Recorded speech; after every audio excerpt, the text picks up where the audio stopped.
नमस्कार मित्रों।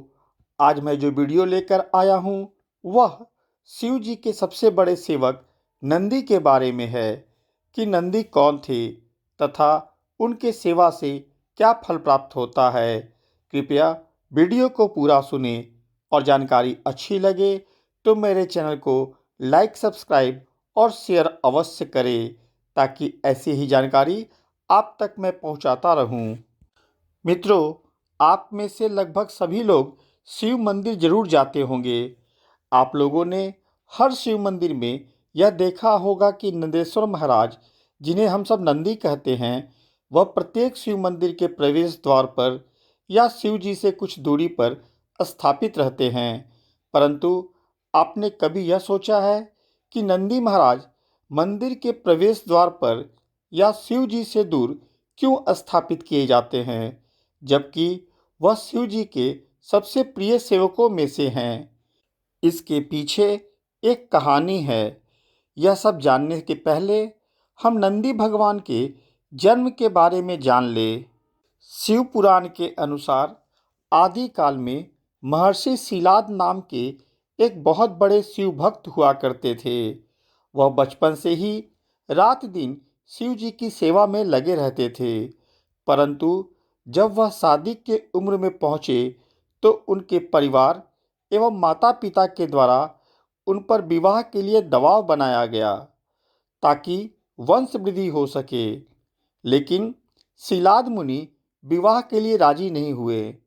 उनकी यह बात सुनकर उनके माता पिता बहुत चिंतित रहने लगे और बार बार शिलाद मुनि को समझाने का प्रयास करने लगे। माता पिता को काफ़ी चिंतित देखकर शिलाद मुनि ने यह समस्या अपने आराध्य शिव जी को बताकर उनकी तपस्या में लीन हो गए। उनकी तपस्या से प्रसन्न होकर शिव जी ने शिलाद मुनि को दर्शन दिया और संतान प्राप्ति का वरदान भी दिया। एक दिन शिलाद मुनि खेत में हल चला रहे थे तो उनके हल से एक घड़ा टकराकर जमीन से बाहर निकला। जब मुनि ने उस घड़ा को देखा तो एक अबोध बालक उसके अंदर था। मुनि उस बच्चे को शिव जी का आशीर्वाद समझकर घर ले आए तथा उसका पालन पोषण करना शुरू कर दिए। उस बालक को ही अपना पुत्र का सम्मान प्रदान कर शिलाद मुनि ने उसका नाम नंदी रखा। इस तरह समय धीरे धीरे बीतता गया। नंदी कुछ बड़े हुए। एक दिन शिलाद मुनि के आश्रम में दो गुणवान ऋषि मित्र एवं वरुण पधारे। शिलाद मुनि एवं नंदी ने उन दोनों की बहुत सेवा सत्कार की। परंतु जाते वक्त दोनों ऋषियों ने शिलाद मुनि को दीर्घायु होने का वरदान दिया, लेकिन नंदी जी को ऐसा कोई वरदान नहीं दिया। जब मित्र एवं वरुण द्वारा नंदी जी को दीर्घायु होने का वरदान नहीं दिया गया तो शिलाद मुनि चिंतित हो गए और नंदी की अनुपस्थिति में दोनों ऋषियों से इसके पीछे का कारण जानना चाहा।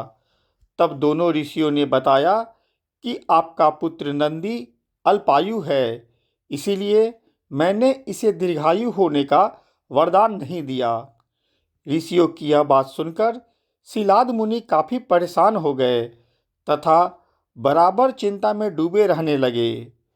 उनका बराबर चिंता में डूबे रहना नंदी के लिए एक सवाल बन गया।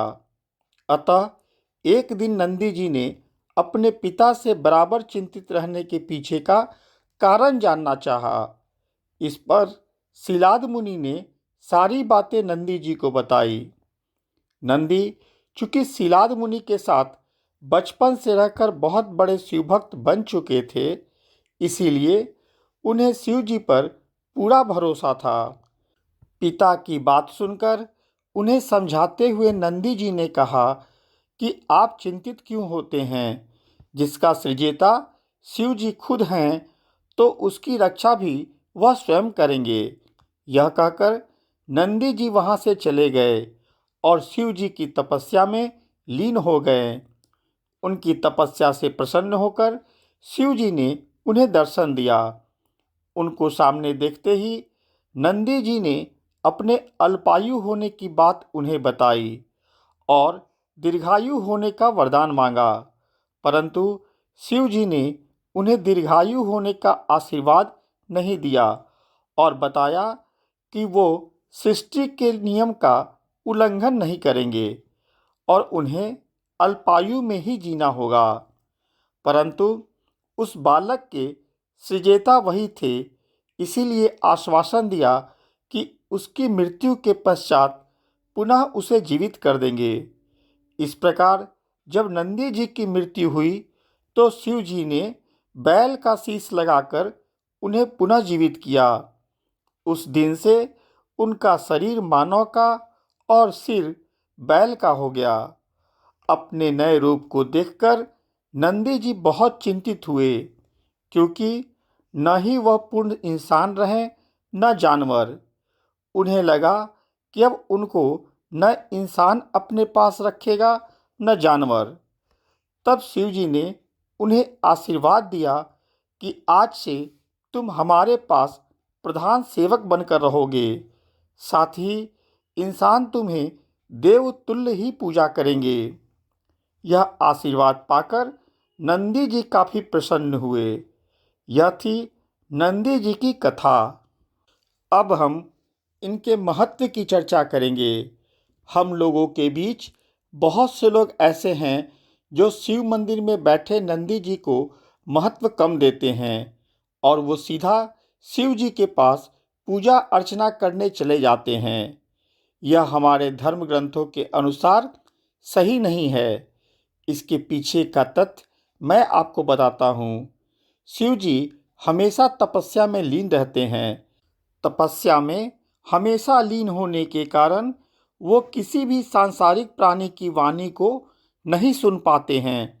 इसीलिए शिव जी ने नंदी को वरदान दिया था कि मैं तो हमेशा तपस्या में लीन रहता हूँ, इसीलिए जिसको जो भी वरदान या आशीर्वाद मांगना हो वह तुम्हारे कान में कह देगा, तब वह बात तुम्हारे द्वारा मुझ तक पहुँच जाएगी। अर्थात आपको शिव जी से कुछ भी कहना हो वह उन्हें न बताकर नंदी जी के कान में कहें। आपके बात को नंदी जी ही शिव जी तक पहुंचाएंगे। नंदी जी को शिव जी से दूर प्रवेश द्वार पर स्थापित करने का कारण यह होता है कि कोई भी प्राणी आए तो उसकी पहली मुलाकात नंदी जी से ही हो। वो प्रवेश द्वार पर इसलिए रहते हैं कि अंदर शिव जी की तपस्या रहती है, उसमें कोई विघ्न न हो। शिव जी के वरदान से पहले नंदी जी की पूजा उसी तरह होनी चाहिए जैसे शिव जी की होती है। उनको जलाभिषेक, दुग्धाभिषेक, बेलपत्र, बताशा, लौंग अर्पण कर अच्छे से पूजा करें। फिर आप शिव जी के पास जाएं। यह एक प्रकार का अनुमति मिलना होता है। अगर आप नंदी देव को प्रसन्न कर लिए तो शिव जी भी प्रसन्न हो जाएंगे। नंदी देव को प्रसन्न करने के लिए एक मंत्र का जाप भी कर सकते हैं। वह मंत्र है ओम तत्पुरुषाय विद्महे चक्रतुंडाय धीमहि तन्नो नंदी प्रचोदयात्। यह मंत्र आप वहाँ 11 बार पढ़कर तब शिव जी के पास जाएं और शिव जी की अच्छे से पूजा अर्चना करें। मित्रों, मेरे द्वारा दी गई जानकारी आपको अच्छी लगी हो तो कृपया मेरे चैनल को लाइक, सब्सक्राइब और शेयर अवश्य करें। साथ में बेल बटन भी दबा दें ताकि अगली वीडियो आते ही आपको सूचना मिल जाए। धन्यवाद।